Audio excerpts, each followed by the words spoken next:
Habari, mko poa? Natumai nyote mwazima. Kwanza kabisa, karibuni chakula chetu cha Uswahilini ambacho watu wengi tumezoea. Huo ni ugali.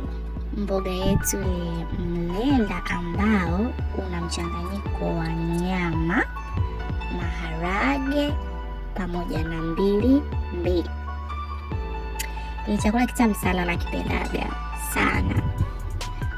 Hicho chakula nilipewa kama take away la ndugu yangu. Ndo raha sana ya kuishi na ndugu karibu mahali unapokuwa unaishi. Hata kama siku ukiishiwa, basi ndugu yako anakubusti kidogo, unajipatia kamlo kidogo, usiku wangu ukaenda vizuri kwa chakula anachokipenda sana sana sana. Mboga hii unaweza ukaifananisha, unaweza ukasema ni sawa na zile mboga za Nigeria. Lakini hata sisi Wabongo waga tunapika kwa kweli, waga tunafanya hivi kwa ajili ya kusevu mboga, kutochafua masufuria, mara mboga hii hapana. Haya, tuje kwenye jambo letu la leo, au jambo langu la leo. Nitalowafahamisha jinsi ya kuhemea vitu ambavyo tutaviweka ndani vitakaa muda mrefu. Jamani, kuna ulezi au unga tu wa uji, sio lazima ulezi. Unaona, kwa sababu kuna wengine wanatumia unga wa uji ambao hauweki ulezi, unaweka vitu vingine.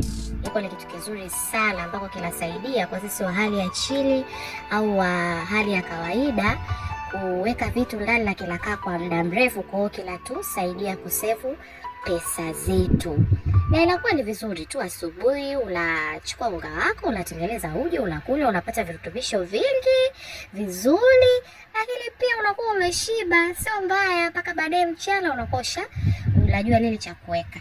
Haya, lakini pia hivi vitu hata kama usipotengeneza wewe, unaweza ukanunua kwa watu. Kwa sababu sasa hivi Tanzania au Bongo watu wengi sana wanauza kwa packages mbalimbali.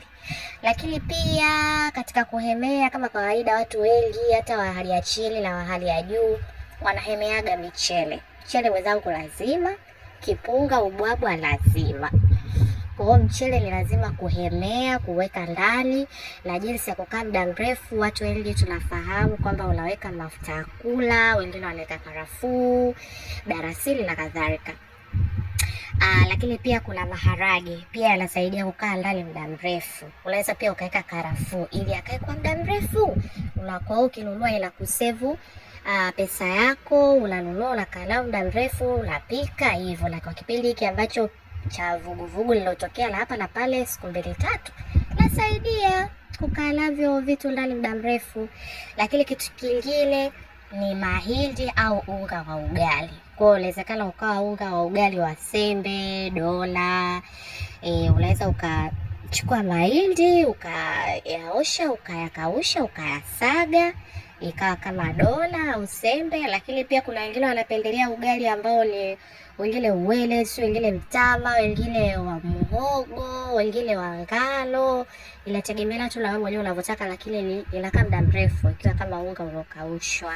Umeona na chakula kinakuwa tu kitamu, hata kama ni maisha ya hali ya chini ya Uswahilini, hali ya kawaida, lakini mnakula, mnashiba na kinakuwa kitamu na kina virutubisho vyote. Sio lazima kuhemea mavitu ambao masoseji, sio mabifu, sio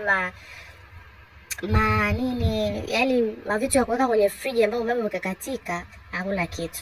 Hivi inasaidia pia.